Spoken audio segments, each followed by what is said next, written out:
नमस्कार, आप देख रहे हैं न्यूज स्टेट का डिजिटल प्लेटफॉर्म और आपके साथ मैं हूं प्रीति भारद्वाज। आज हम एक बार फिर से बात करने वाले हैं मनीषा को लेकर। जी हां, हरियाणा के भिवानी की लक्ष्मण ढाणा निवासी मनीषा, जिसके मौत की गुत्थी उलझती जा रही है।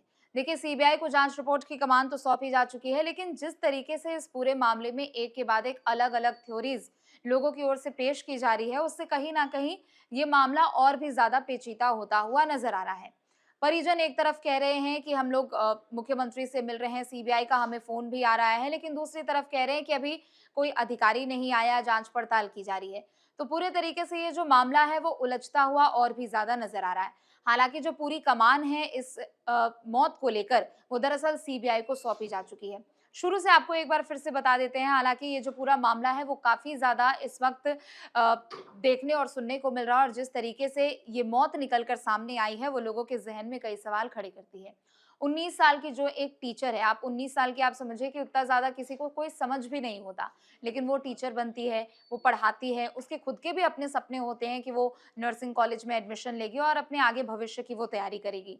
एक रोज वो अपने स्कूल से निकलती है, एडमिशन कराने के लिए निकलती है, लेकिन उसके बाद कहाँ जाती है वो किसी को नहीं पता होता है। 2 दिन बाद उसका शव मिलता है और उसके बाद पूरे परिवार वाले चौंक जाते हैं, पूरे परिवार वाले सकते में आ जाते हैं। और ना सिर्फ परिवार वाले, बल्कि आसपास के जितने लोग भी हैं, जो आस-पड़ोस के लोग हैं और जितने वहाँ के स्थानीय निवासी हैं, वो काफ़ी ज़्यादा इस पूरे मौत के मामले को लेकर आक्रोशित नज़र आए थे और लगातार उनकी ओर से विरोध प्रदर्शन भी किया जा रहा था।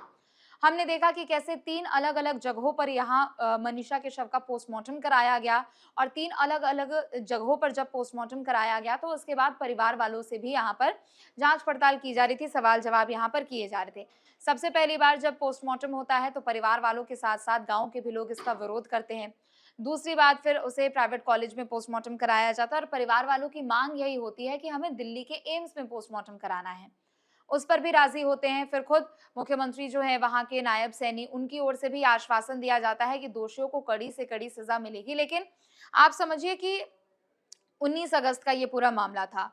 एक तरीके से अगर देखा जाए तो 15 दिन से ऊपर हो चुका है ये मामला, लेकिन कैसे और कहाँ इसमें क्या लूप होल है, कहाँ पर क्या दिक्कत आ रही है। हालाँकि सीबीआई की जाँच को एक समय लगता है, चूँकि बाकायदा एक पूरा वो प्रोसीजर होता है, उसको फ़ॉलो करना होता है, एक समय उसमें लगता है। लेकिन दूसरी तरफ जो पुलिस के अधिकारियों की भी ओर से शुरुआती समय में जो हीला-हवाली बरती गई थी, आप एक तरीके से आप समझिए कि ये उसी का ये दुष्परिणाम है कि इतनी ज़्यादा लेट लतीफ़ी और इतनी ज़्यादा देरी इस पूरे मामले में देखने को मिल रही है। हमने देखा कि कैसे वहाँ के जो लोकल मीडिया रिपोर्ट्स हैं, उनकी ओर से क्या कुछ दावा किया जा रहा था कि क्या किसी पारिवारिक विवाद को लेकर इस तरीके की घटना सामने आई है। प्ले स्कूल से वो पढ़ाने के बाद वहाँ से निकल गई थी। नर्सिंग कॉलेज वो पहुँचती है या नहीं पहुँचती है, ये भी एक बहुत बड़ा सवाल है। चूँकि वो नर्सिंग कॉलेज में एडमिशन लेने के लिए जा रही थी। अगर मनीषा नर्सिंग कॉलेज पहुँची होगी, तो ये एक तरीके से आप समझिए कि कोरे कागज़ की तरह ये साफ हो जाएगा कि अगर जो भी यहाँ पर हत्या के एंगल से जितनी भी चीज़ें निकल कर सामने आई हैं, हालाँकि चूँकि जब तक कुछ भी प्रूफ नहीं होता, हमें उसे कोई एक स्टेटमेंट नहीं देना चाहिए। लेकिन दूसरी तरफ शव की जो स्थिति थी, मनीषा के शव की परिस्थितियों को देख के ये कहना कहीं से भी गलत नहीं होगा कि वो आत्महत्या तो बिल्कुल नहीं कर सकती है। क्योंकि आप समझिए कि जिन परिस्थितियों में जो वो शव मिला, कोई इंसान अपने आप को इतने ब्रूटल तरीके से नहीं मारता है। लेकिन दूसरी तरफ चूँकि जाँच पड़ताल का विषय है और कड़ी से कड़ी इसे जोड़कर ज़रूर देखना चाहिए। तो क्या नर्सिंग कॉलेज मनीषा पहुँची थी? नर्सिंग कॉलेज में मनीषा के साथ कुछ ऐसी घटना हुई जिसके बाद ये मौत का मामला निकल कर सामने आया? और अगर मनीषा नर्सिंग कॉलेज नहीं भी पहुँचती है, तो उस दौरान उस रास्ते में मनीषा के साथ क्या किसी तरीके की दरिंदगी की गई है?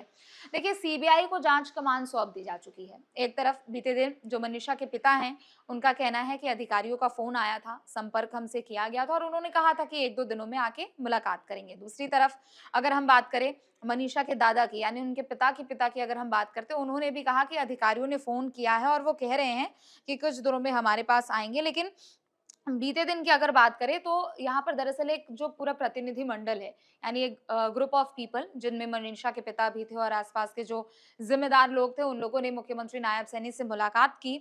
और उसके बाद सीएम सैनी ने उन सभी को आश्वासन दिया है कि मनीषा की मौत के जो मामले में जांच पड़ताल की जा रही है उसको जल्द से जल्द पूरा किया जाएगा और इसके पीछे कोई भी होगा उसे जरूर सजा दिलाई जाएगी।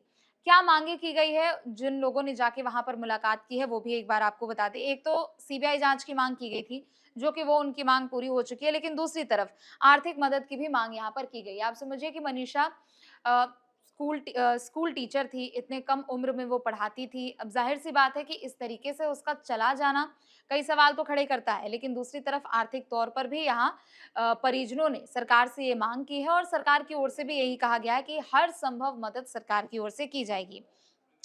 सीबीआई का फ़ोन भी चूँकि परिवार वालों को आया, तो ऐसे में अब मनीषा के परिजनों को ये उम्मीद है कि जल्द से जल्द ये पूरी जो गुत्थी है वो सुलझेगी। इस पूरे मौत के पीछे अगर हत्या के एंगल से इसमें जांच-पड़ताल की जा रही है, तो अगर कोई भी लोग हैं जो इसके पीछे हैं, जिन लोगों ने इस बर्बरता को अंजाम दिया है, तो उसको तुरंत और सख्त से सख्त सज़ा दिलाई जानी चाहिए। चूँकि देखिए ये सिर्फ़ हरियाणा के भिवानी का वो सिर्फ़ उस इलाके का केस नहीं है। आपने देखा होगा कि सोशल मीडिया पे एक मुहिम भी जस्टिस फॉर मनीषा करके चली थी और उसके बाद अभी भी लगातार वो चल रही है।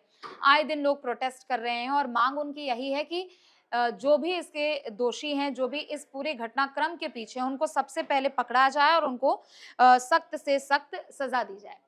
जाँच-पड़ताल हो रही है, जो भी रिपोर्ट्स जो शुरुआती दौर में स्टेट पुलिस की ओर से जितनी भी कार्रवाई यहाँ पर की गई है, वो भी रिपोर्ट दी जा चुकी है। तो ऐसे में अब सबसे बड़ी परेशानी जो फिलहाल अभी सीबीआई के सामने आ रही है, वो ये है कि जो घटनास्थल से जहाँ पर मनीषा का शव मिला था, वहाँ से साक्ष्य जुटाना।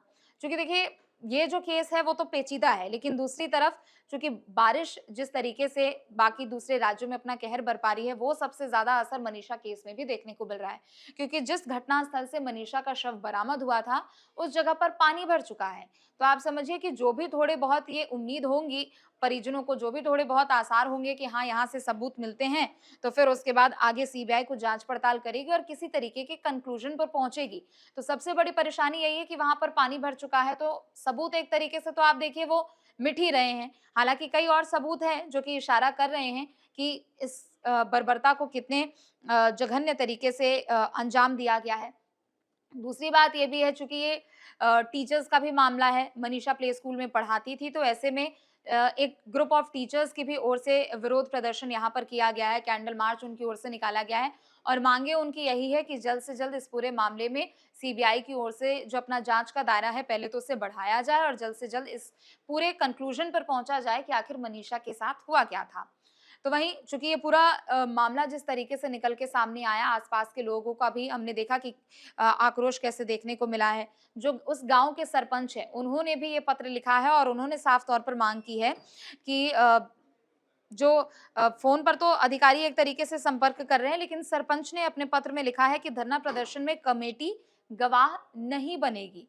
तो आप देखिए कि कड़ी से कड़ी जोड़कर इसे देखा तो ज़रूर जा रहा है, लेकिन किन परिस्थितियों में मनीषा के साथ ऐसी बर्बरता को अंजाम दिया गया है, वो अब देखना होगा कि सीबीआई अपनी रिपोर्ट में क्या कुछ कहती है। हालाँकि आश्वासन दिया गया है, लेकिन आश्वासन के अलावा अगर हम बात करें तो सीबीआई कितनी जल्दी इस पूरे मामले को लेकर किसी कंक्लूजन पे पहुंचती है, ये भी देखना होगा।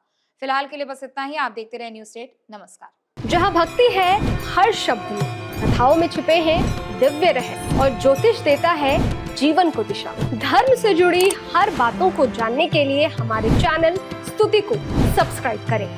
चैनल पर जाने के लिए इस लिंक पर क्लिक करें।